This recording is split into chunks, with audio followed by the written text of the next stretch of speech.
Assalamualaikum warahmatullahi wabarakatuh. Halo semuanya, selamat datang di channel Syariah Mencerahkan di Fakultas Syariah UIN Syariah Banjarmasin. Saya Sofia Aryani yang akan memandu Anda ke program terbaru kami di serial Obrolan Budaya. Di episode kali ini kita akan membahas tentang warisan berharga dari para ulama Banjar, yaitu naskah kitab Tempo Dulu. Narasumber kita yaitu Bapak Haji Nujul Khair, SAG MHI. Beliau merupakan salah satu keturunan Syekh Muhammad Arsyad Al-Banjari dan juga seorang ASN yang kini menjabat sebagai Kepala Bagian Tata Usaha di Fakultas Syariah UIN Antasari Banjarmasin. Mari kita simak obrolan menarik ini bersama beliau yang diwawancarai oleh Bapak Muhajir. Selamat menyaksikan.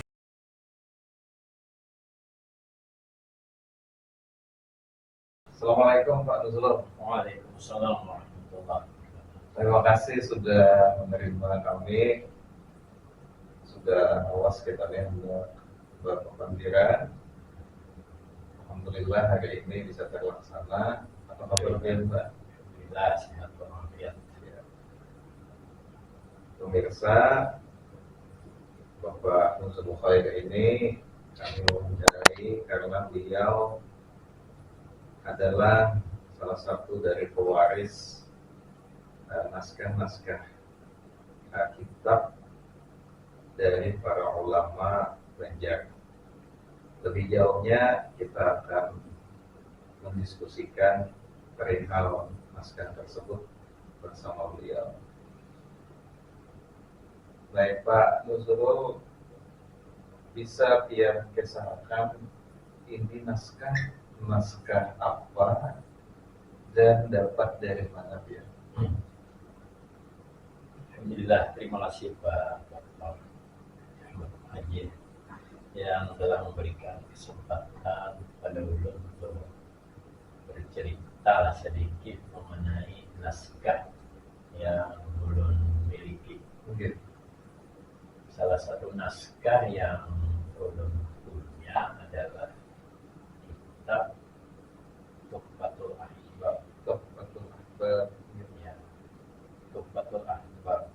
Dan di dalam kitab Tuhfatul Ahbab ini ada dua macam. Mungkin ada Tuhfatul Ahbab dan di belakangnya ada Jawami'ul Asrar. Jawami'ul Asrar. Tapi jadi satu adanya ini. Salinannya. Oh, iya. Kitab ini milik oleh Qadhi Haji Muhammad Widuri. Okay. Beliau ini Datu Ulun. Datu itu berarti kuitannya Haid. Ayah kuitan oleh Nini Kail. Pihak mama sama pihak bapak. Oh, ketemu. Nah, Nah, bisa disebutkan dulu Pak. Jadi Pian ini sepengetahuan kami adalah salah satu keturunan Syekh Muhammad Arsyad Al-Banjari, tapi yang di Parabahan. ya.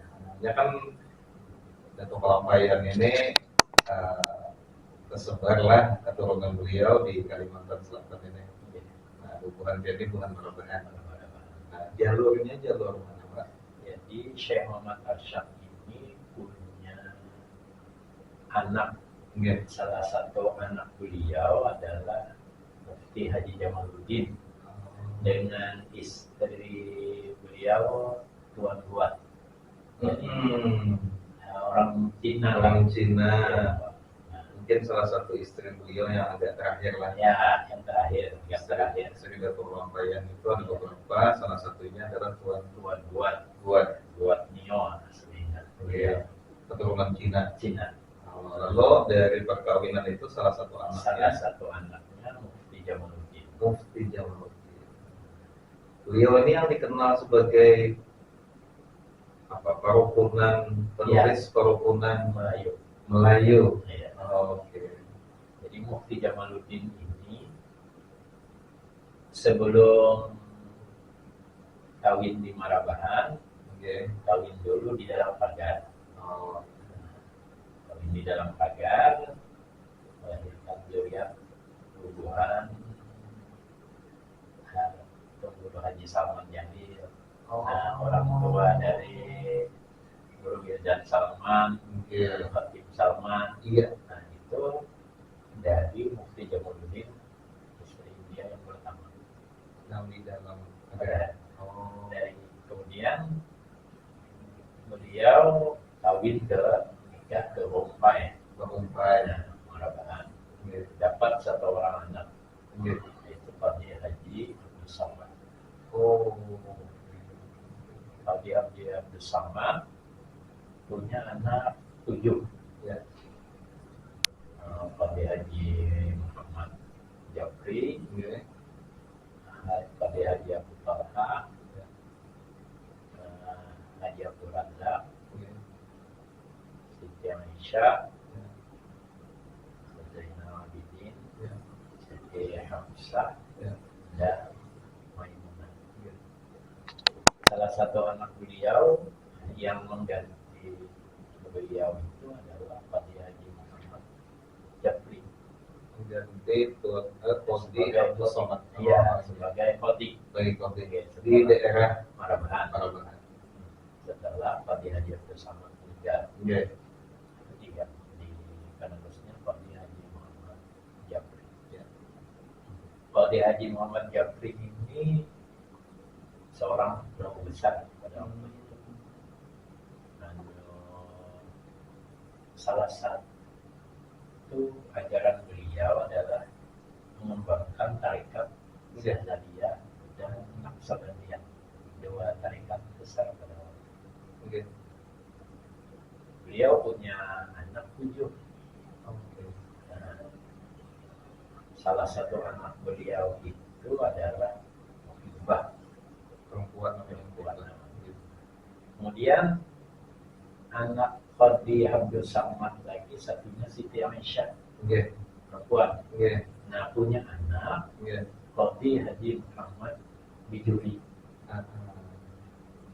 Oh iya, nah tadi namanya. Iya, ini Oh. yang punya kitab ini. Ah, Qadi Haji Muhammad Bijuri ini berguru dengan kai beliau, Iya. Qadi Haji Abdul Samad, Iya. yang memaksa kalian mengambil tarekat, Iya.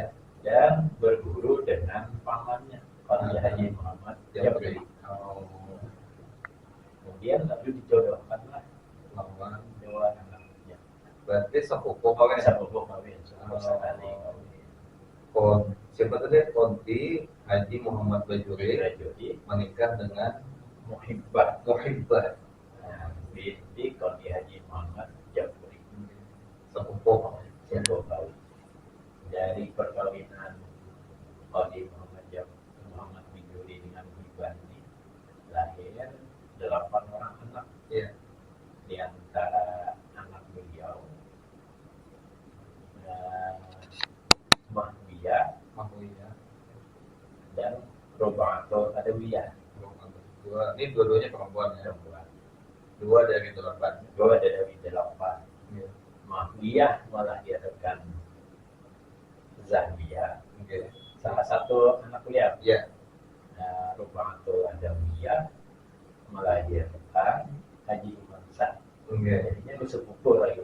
Oh. Nah, kawin melahirkan ulun. Oh. Oke. Jadi sepupu terus kawin. Iya, iya, sepupu sekali lah. Oke. Orang tua mama ulun itu pun kawin bersepupu juga. Oh. Iya, Ingat? iya. Sepupu juga. Iya, iya. Yang agak terjauh itu orang tua baru ulun. Oke. Tapi di Marabahan juga Masih Marabahan. Artinya orang Marabahan tapi bukan sepupu. bukan sepupu. Nah, jadi naskah ini tadi dimiliki oleh Qadi Haji Muhammad Bijuri. Jadi Bijur itu orang Mardian boleh. Oke. Kalau maksud ini dimiliki oleh beliau, apakah beliau penulisnya atau Sidin ini maksudnya mendapat dari siapa? Tapi lain tulisan Sidin. Beliau ini kan setelah meninggal Qadi Haji Muhammad Japri, Iya, beliau ini yang melanjutkan sebagai sebagai qadi, sebagai guru dan sebagai mursyid tarekat di Marabahan. Belajar di situ di rumah Qadi Muhammad Japri. Dan beliau banyak punya kitab-kitab dan tulisan.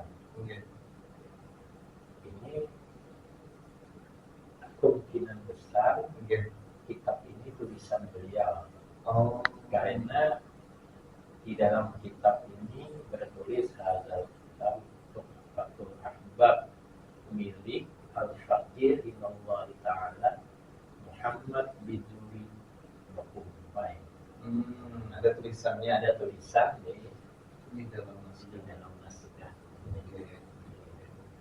Jadi Pian ini berarti memahaminya tulisan ini bahwa Tuhfatul Ahbab ini ditulis Oke, oleh Qadi Haji Muhammad Juri ditulis ini maksudnya dikarang, bukan disalin. disalin. Oke, bukan karangan beliau, bukan. Oh, Tapi ya. disalin Iya. dari kitab Tuhfatul Ahbab. Oh, Nah. ya karena bahari itu cara kita mendapatkan buku itu bisa disalin. Disalin. Karena mesin cetak belum Ya, ada, belum ada penerbit. penerbit.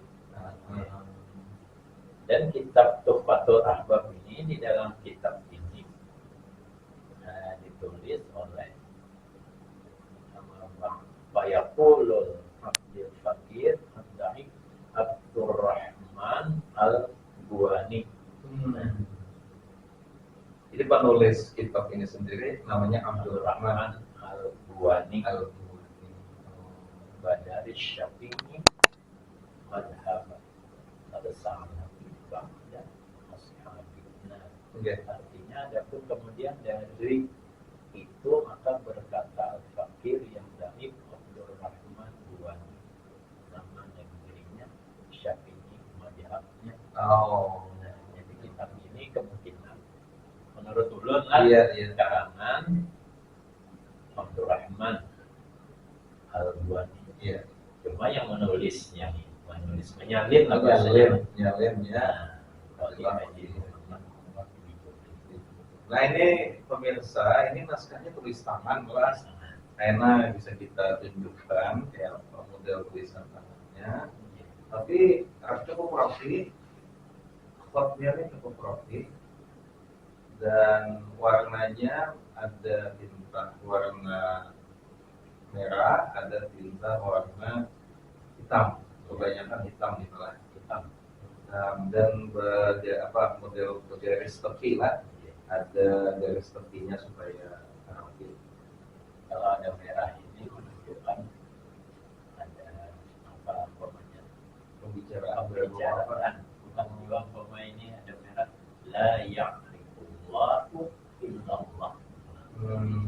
Ada yang mengenalkan Allah kecuali Allah. Oh, iya. Jadi ini kira-kira bila ada bahasa Arab. Ini bahasanya bahasa Arab Bahasa Arab dan Arab Melayu. ya Dua lagi. juga Apabila bahasa Arab murni ditulis pakai tinta warna merah.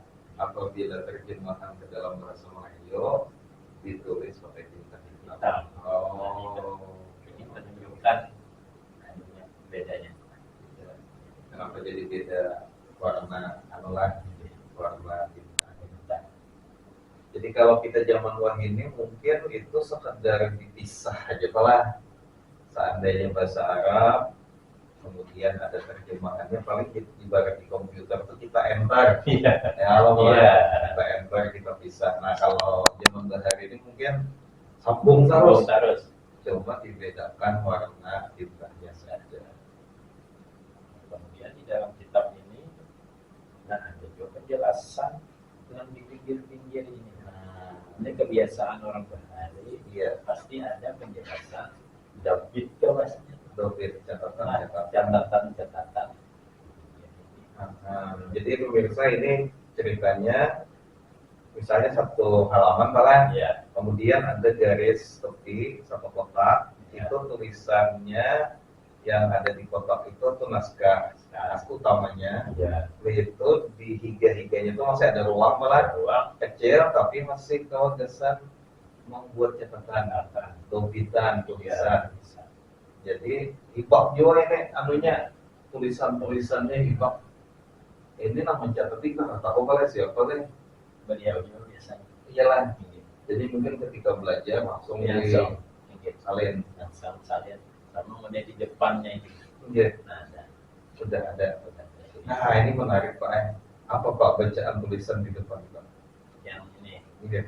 Man nazara hadhihi kitab biwai Yang lain ini ini sahibihi. sahibihi fataan nama nazara fi nari jahannam. Barang siapa yang menilik, nah bahasanya nih, Menilik masalah. Kalau siapa cara kita tuh melihat, melihat. barang siapa yang meniliki ia akan di dalam kitab ini dengan Tanpa izin. tanpa izin ampunnya, Nah, maka seolah-olah ia menilik di dalam api neraka jahanam. oh, ada catatan baik. Jadi bukan sembarangan. Bukan sembarangan. Belajar kitab ini Iya. kecuali dengan izin oleh guru Guru. lah. Iya, iya. Nah, jadi mungkin kita jadi penasaran ini, apa gerak isi kitab ini jadi sampai ada semacam warning, peringatan, jangan sembarangan membaca buku ini lamun kada izin atau lamun kada berguru.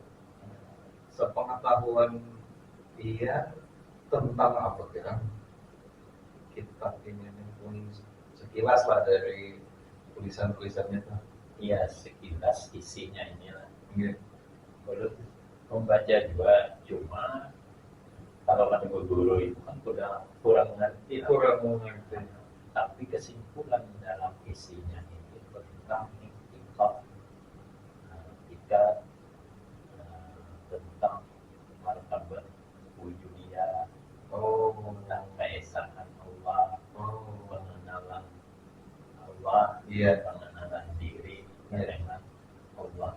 Oh, berarti ini ilmu ma'rifat lah. Iya, ilmu ma'rifat. Oh, ini ilmu ma'rifat. Pengenalan diri kita kepada Allah. Jadi kalau kita hubung-hubungkan dengan latar belakang Tuan Guru Qadhi Muhammad Bajuri tadi, yang mana beliau ulama, mengajar masyarakat, Iya. dan ilmu agama yang paling penting itu biasanya tauhid, fikih, tasawuf. Tasawuf. Jadi ini kira-kira nih bagian dari Tasawuf. tasawuf lah. Iya, iya, tasawuf. Mungkin tahu kita kait-kait diri Allah lah. Iya. Iya, tasawuf sama tauhid. Iya, tasawuf sama tauhid. Pokoknya orang Banjar menyambutnya ilmu ma'rifat. Iya, ilmu ma'rifat. Ilmu ma'rifat. Ada lagi orang baik menyebut jalan kembali. Jalan kembali. Iya, iya, iya. Jadi namanya tadi Tuhfatul Ahbab. Fatul Ahbab. Tuhfatul Ahbab. Di belakangnya ini ada lagi kitab. Oke. Nah, itu sudah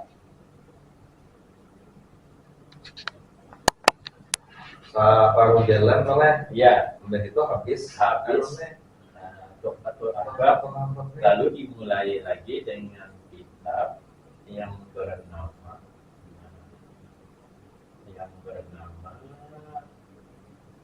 Jawami'ul Asrar. Jawa Minul. Asrar.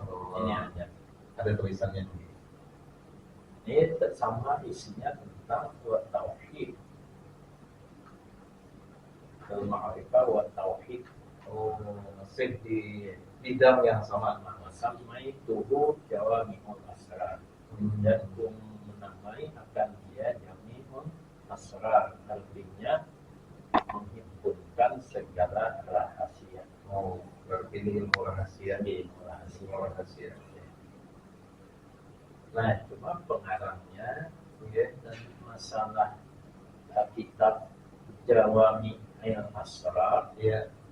ini kadang disebutkan di sini. Oh, oke. Ini siapa pengarangnya? Iya. Ada. Iya. Kitab ini berisi 4 pasal. Iya. Pasal pertama tentang ma'rifatullahil azam. Al-faslul awal fi bayani ma'rifatihil fi ma'rifatihillahil azam. Ma'rifat kepada Allah. Allah. Ini pasal pertama. Kemudian ada lagi pasal pasal sani fi bayani ma'rifatil qalbi rohi wasirru, tentang mengenal akan hati, roh dan rahasia. Oh ya ya. Kedua pasal yang kedua menyatakan ma'rifat hati, ma'rifat roh dan ma'rifat rahasia. Jadi ada empat pasal. Ada pasal yang keempat at-tauhid ilallah subhanahu wa ta'ala wal wasalihi. Pasal yang keempat menyatakan akan tauhid akan Allah subhanahu wa ta'ala dan menyatakan hal sampai kepadanya. Jadi singkatnya buku kedua atau salinan yang kedua di dalam naskah ini kitab yang berbeda dari Tuhfatul Ahbab dan memiliki nama yang berbeda yaitu Jawami'ul Asrar. Terdiri dari 4 pasal, kemudian temanya sama-sama mengenai makrifat pada Allah. Mungkin detail-detailnya agak berbeda, tapi topik besarnya sama, penjabarannya mungkin berbeda. Kalau yang pertama Tuhfatul Ahbab tulisan seperti Abdul Rahman Al-Ghani, kalau Jawami'ul Asrar tidak diketahui. Tidak diketahui. Tapi apakah memang seluruh bagiannya tidak disebut sama sekali, Pak? Nama penulis Jawami'ul Asrar. Apa kalau Tuhfatul Ahbab kan di depan ditulisnya? Kalau Jawami'ul Asrar di bagian depan tidak ada. Apakah di bagian lain? Sampai bagian belakang tidak disebutkan. Sampai bagian belakang tidak disebutkan. Jadi cukup panjang juga lah kitab yang kedua ini. Nah, ini di ujung daripada kitab Jawami'ul Asrar. Oh ya, ini Pak. Nah, ada nama di ujung Jawami'ul Asrar. Nah, ini tertulis pakai tinta berwarna merah. Muallif Abihin Nubda Muhammad Al-Adri. Jadi ada informasi mengenai penulis daripada Jawami'ul Asrar, tapi letaknya paling ujung naskah akhir. Jadi tulisannya wa mu'allifuha bihin Nubda Muhammad bin Al-Adri Asy-Syafi'i Al-Wa'id wal Maw'ud fi syari'atin Nabi sallallahu alaihi wasallam tamat al-kitab Jawami'ul Asrar. Nah, jadi ini menarik sekali. Ada sebuah kitab yang jaraknya lawan kita ini berapa puluh tahun nih, Pak. Kita udah tahu kalau masa hidup Qadhi Muhammad Bajuri itu tahu lah pian. Qadhi Muhammad Bajuri ini wafatnya tahun 1942. Oh, 1942 wafatnya ya. Berarti masih kita merdeka Indonesia 1945 lah. 42 sih di wafat. Jadi ini kalau usia kurang lebih 75 tahun berarti sih mungkin lahirnya 18 berarti 70-an mungkin lah. Sekitar itulah. Atau 60-an. Nah, jadi si Din mengisi kitab ini menyalin kitab ini, dan naskahnya ini sampai sekarang masih bertahan. Cuma naskahnya ini waktu asal dia menerima itu, Pak, atau menemukan itu tetamunya di mana, Pak, dan kondisinya ya, Pak? Kitab ini udah beliau itu kan isi lemari kitab. Bisa mereka. Ketika belum beres-beres bersimpul-simpul bersih kitab, Iya. ada kitab ini. Oh, Ini antara kitab itu ada Iya. kitab ini. iya. Dan kitab beliau itu belum bawa ke rumah. Bukan belum orang tua. Oh, jadi Sama ini ya di Marabahan. Marabahan. Oh, iya, iya, iya. Jadi Pian ini menemukan di rumah, gitu ya, di lemari, simpon-simpon, ternyata dapat sebuah naskah. Kondisi waktu Pian menemukan itu ya Pak, Kondisinya ini ya ini kayaknya sudah diperbaiki ke Pak, direstorasi ke Pak, ini restorasi dilapis kan dilapis, oleh laminasi, Fatullah, Dokter tempat di, oh ya, ini sampai diberi yang ini apa nih? cover baru. Cover baru Oh, supaya pengamanannya. jadi waktu Pian menemukan itu ada covernya, Ada. hanya ada kertas lembaran-lembaran. Iya. Emang, Ya, tapi punya naskah ini biasanya dipakai apa? Pakai dijahit pakai benang. Nah, ini ada benang. Jadi setiap kitab bahasa itu dijahit pakai benang, karena pakai lem bukan pakai benang. benang. Nah, Jadi waktu Pian menemukan tuh masih ada penjahit benang. masih ada. Oh, oke, tapi kertasnya sendiri masih utuh. Betul. Mungkin ada yang lubang-lubang sedikit lah, Pinggir-pinggirnya aja. pinggir-pinggirnya. Belum. Sehingga naskahnya cukup mudah untuk dibaca karena apa ya istilahnya lubang-lubangnya ada mengenai tulisan. Ada juga kitab itu di rumah ada awal lagi dibaca Karena rusak benar. rusak Rusaknya tuh dimakan gagal. ada bandanya lagi Tulisannya tuh ada juga ketika diangkat hancur. Oh, Ada juga jadi saking sudah lapaknya lapuk ketika kita hendak membuka begitu diangkat. ada ini mungkin karena tebal ada dimakan gagal itu juga. Nah, jadi akhirnya Pian ini sebagai pewaris lah ya daripada naskah-naskah ini. Apakah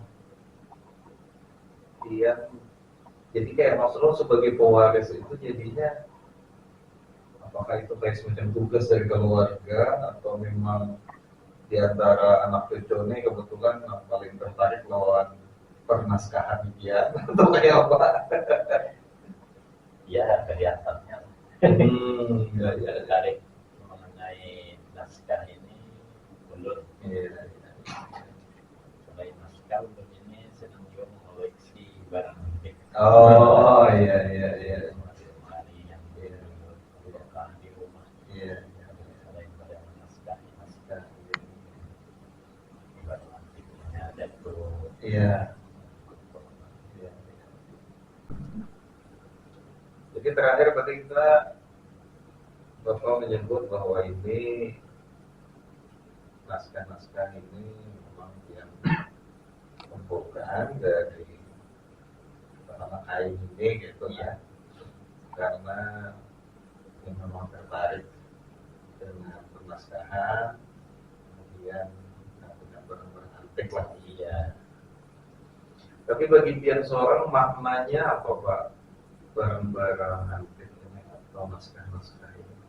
Apakah ini maknanya ini penghubung dengan kain ini atau makna yang lain daripada itu? Pertama kan kita merasa bahwa naskah ini diperlukan. Ya. Mungkin sekarang kita tidak memerlukan, Ya. tapi akan datang siapa tahu orang yang memerlukannya. Iya. Tapi ketika ini banyak naskah itu dicari orang. Iya, harus juga. Pada waktu belum mengumpulkan itu belum tahu lagi Iya. apakah apakah ini berguna atau Iya. tidak. Iya. Walaupun kita kadang belum sempat tapi Iya. bacanya pada waktu itu. Ketika kita ada waktu yang Iya. maka kita bisa membaca Ampun pada Tuhan. ampun pada Tuhan. Dan kedua kita apabila kita punya pada Tuhan ini ada terhubungi terhubungi dengan beliau sebagai wasilah keturunan. Karena oleh Nabi itu mengucap, aku tidak mewariskan harta kepada umat, tapi mewariskan ilmu. Iya. Berarti kira-kira kitab-kitab ini kan pada Tuhan itu mewariskan ilmu. Kalau harta bisa habis. Satu bisa habis. Tapi kalau ilmu Kalau bisa. ilmu tulisan, nah, itu bisa terus menerus diwariskan. Cuma wasilahnya harus ada naskahnya ya Pak. Harus ada naskahnya. Dan naskah ini punya Syekh Muhammad Arsyad ini kan banyak tersebar Oke. di mana-mana, Oh, di dalam pagar. dalam pagar. Ada yang sama, Ya, ada juga yang agak berbeda. sedikit lah. Nah ini karena Bapak sudah menyinggung mengenai naskah ini mungkin diperlukan dalam zaman sekarang. Mungkin salah satu keperluannya itu kan adalah diterbitkan ulang menggunakan ketik komputer dan dicetak pakai mesin cetak. Nah kita sudah melihat ada kitab himpunan segala rahasia atau Jawa Mihol Asror itu dicetak, nih ada bukunya, nah, pemirsa, dicetak oleh siapa ini Pak? Namanya Khazanah Nakoriyah. Nah, ini adalah penerbit lokal yang sangat bersemangat untuk menerbitkan karya-karya ulama Banjar, baik tempo dulu ataupun ulama zaman sekarang. Nah di sini yang mereka terbitkan yang sedang kita punya ini sekarang adalah Jawa Mihol Asror. Ulun membeli ini kemudian menunjukkan kepada Bapak Nuzulul agar beliau semacam membandingkanlah apakah sama antara Jawa Mihol Asror yang diterbitkan ini dengan Jawa Mihol Asror yang beliau punya dalam tulisan tangan tadi. Nah, apakah kalian sempat Pak semalam membandingkan? Alhamdulillah. Mungkin Setelah udah baca, alhamdulillah isinya itu sama. sama ya, sama. Oke. Punya yang dimiliki oleh tulisan yang dimiliki oleh Bun ini Oke, sama dengan yang tak dicetaknya sama. sama. Cuma bedanya Bedanya itu karangan oleh Syekh Muhammad Arsyad Al-Banjari. Al-Banjari. Oh, Nah, sedangkan di sini kan bukan dari Syekh Muhammad Arsyad Al-Banjari. Nah, ini kita tulis Muhammad bin Al-Adri. Al-Adri Asy-Syafi'i. Sementara Muhammad Arsyad Al-Banjari ini Abbasidin namanya Abdullah. Allah Kalau di situ Muhammad bin Al-Adri. Nah, jadi bukan Abdullah tapi Al-Adri tulisannya. Oke, baik. Jadi naskahnya sama, isinya yang sama malah, sama. tapi penulisnya yang berbeda. Jadi kalau di buku ini diidentifikasi oleh penerbit, penulisnya Syahsad. Tapi kalau di naskah ini tidak ada keterangan Syekh Muhammad Arsyad sebagai penulisnya. Cuma kita tidak melihat ini yang aslinya. Betul. Jadi teman-teman yang menerbitkan ini kita tidak mengetahui apakah mereka menerbitkannya berdasarkan naskah Marbahan atau naskah dari luar Marbahan. Apakah ada naskah dari misalnya dalam pagar atau mungkin naskah yang diperoleh oleh hubungan hulu sungai, kita ada tahu persis, tetapi berdasarkan yang pihak periksa malah memang isinya sama, perbedaannya cuma siapa yang menulis. Oke, baik. Nah ini berarti satu, bahwa naskah yang disimpan oleh Pak Nuzulul dan mungkin juga oleh keturunan Syekh yang lain memang sangat diperlukan, karena jika ada yang ingin menerbitkan kembali pada zaman sekarang, maka naskah tulis tangan itu bisa dijadikan rujukan sebagai dasar untuk penerbitan ulang. Nah kalau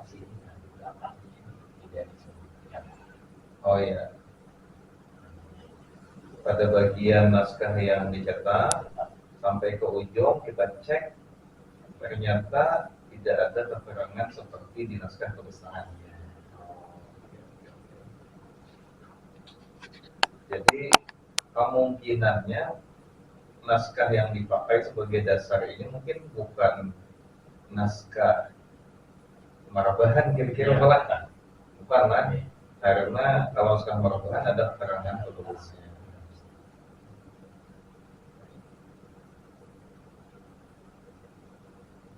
Memang pemirsa, kami pernah sudah melihat naskah punya Bapak Nuzulul Khair, karena naskah ini sempat difoto oleh peneliti UIN Antasari, yaitu Bapak Fathullah Munadi. Lalu yang difoto itu diterbitkan atau dicetak malah semacam buku majalah mungkin, untuk supaya bisa diakses oleh pembaca yang lebih luas. Nah, kalau kita membaca teksnya langsung dari tulis tangan, tentu tidak semudah naskah yang sudah dicetak oleh teman-teman Khazanah Nahkoriyah, karena mereka menggunakan komputer, tulisannya jelas, lebih mudah lah dibaca ketimbang kalau kita membaca langsung dari naskah berbahasa Arab, naskah asli tetapi tulisan tangan. Nah, cuman yang sedikit kontroversial cuma soal penisbahan penulisnya. Sehingga mungkin menarik juga nanti kalau ada informasi lain mengenai siapa sebenarnya pengarang Jalul Kasron, karena data yang kita terima saling bertentangan. Ada yang mengatakan Syekh Muhammad Arsyad Al-Banjari, ada yang mengatakan Muhammad bin Al-Adri. Sementara yang Muhammad bin Al-Adri ada naskahnya. Kita sudah melihat naskah tulisan tangannya. Kalau naskah tulisan tangan untuk pengarang atas nama dan Pekalangbayan untuk Syekh Muhammad Arsyad, kami belum melihat. Jadi kita tidak bisa menilai lebih jauh. Baik, ini menarik sekali. Mungkin sebagai penutup, Pak, apa pesan yang ingin Bapak sampaikan kepada generasi muda mengenai pelestarian warisan intelektual ulama-ulama Banjar dan Bogor? Terima kasih. Saya berharap bahwa ulama-ulama Banjar yang dari dulu itu lebih-lebih kitabnya kita harus kita wariskan ke generasi-generasi kita. Kemudian seandainya ada orang yang ahli mengajarkan, nah itu harus kita buka pengajian mengenai kitab-kitab yang dulu diajar oleh ulama-ulama Banjar. Umpamanya kitab Sabila ini kan sudah mulai lagi di tiga lapan mengajar kitab Sabila Muhtadi di Masjid Raya Tuan Guru dulu Pak Kamelani. Itu yang terakhir ini Ada lagi. siap Kalimantan dilihat di dalam pagar Jadi sambil mengkaji ini kita barengan Syekh Muhammad Arsyad atau kita kenal kan? Dulu kan di kampus kita ini cuma almarhum Asywari Syukur. Almarhum Asywari Syukur. Pengajian di tempat masjid ya? di masjid. Masjid kampus. Di kampus. Kita berdiri tempat itu tidak orang. Iya. Dulu musola ya. Iya. Sekarang seandainya mudah-mudahan ada ulama-ulama yang bisa mengajar kitab-kitab yang macam Tuhfatul Ahbab, Jawahirul Asrar, bukan lagi pengajian-pengajiannya. Mungkin pengajian kita menjadi pendengar. atau dari dosen-dosen Surudin mampu menjelaskan tentang kalau kita ini kan bisa membacanya aja, betul, tapi mengartikannya, mencernanya itu masih harus ada orang lain menggambarkan apa maksud dari tulisan ini supaya tidak salah memahami. Kalau misalnya ada lagi yang mengajar, maka hilang begitu saja kan ya. Ilmu ini hilang, mungkin tuh naskahnya ada, tapi tidak ada lagi mau memandirkan. Hilang di tengah zaman. Hilang di tengah zaman. Gurunya ada lagi. Tapi menurut pihak seharusnya masih ada nih. Kalau mana Masih harusnya masih kalau dipelajari. Gawainya. Gawainya 3 meter. Iya. Jadi kalau kami di kampus ini malah kalau kita di UIN Antasari ini memang ada penggemar kajian-kajian ilmu ma'rifat semacam ini, baik untuk kepentingan pribadi saja atau untuk kepentingan penelitian. Jadi mudah-mudahan nanti di antara para akademisi, para peneliti, para dosen lingkungan UIN Antasari ada yang berminat untuk memeriksa lebih dalam, sehingga nanti kalau sudah ada pemeriksaan, sudah yakin apa isinya, kalau kita mau belajar, paling tidak didiskusikan ya Allah. Mudah-mudahan ya Allah mendekati bahwa dimaksud oleh. Terima kasih banyak Pak Uzuluk sudah bersedia meluangkan waktu menerima kami membicarakan mengenai naskah warisan dari kakek nenek beliau yang garis lurusnya ke atas tersambung hingga Syekh Muhammad Arsyad. Jadi kita doakan semoga seluruh keturunan Syekh Muhammad Arsyad senantiasa sehat, bisa meneruskan warisan-warisan intelektual, kitab ilmu, dan berkat beliau seberitaan kan kita jadi orang Islam yang lain dan masih mengikuti Ahlus Sunnah wal Jamaah sampai sekarang. Jadi semoga Allah Subhanahu wa Ta'ala membalas kebaikan itu seberitaan dengan curah rahmat dan tambahan nikmat kepada seberitaan keturunan untuk orang. Wabil khusus keluarga Bapak Rasulullah. Kita akhiri dengan Assalamualaikum warahmatullahi wabarakatuh. Waalaikumsalam. Terima kasih sudah menyaksikan obrolan kita kali ini bersama Bapak Haji Nuzulul Khair SAG MHI tentang warisan kitab dari para ulama Banjar. Semoga apa yang disampaikan beliau tadi bisa bermanfaat untuk kita semua. Jangan lupa untuk like, comment, share, and subscribe channel Syariah Mencerahkan agar tidak ketinggalan episode lainnya. Sampai jumpa di program berikutnya. Wassalamualaikum warahmatullahi wabarakatuh.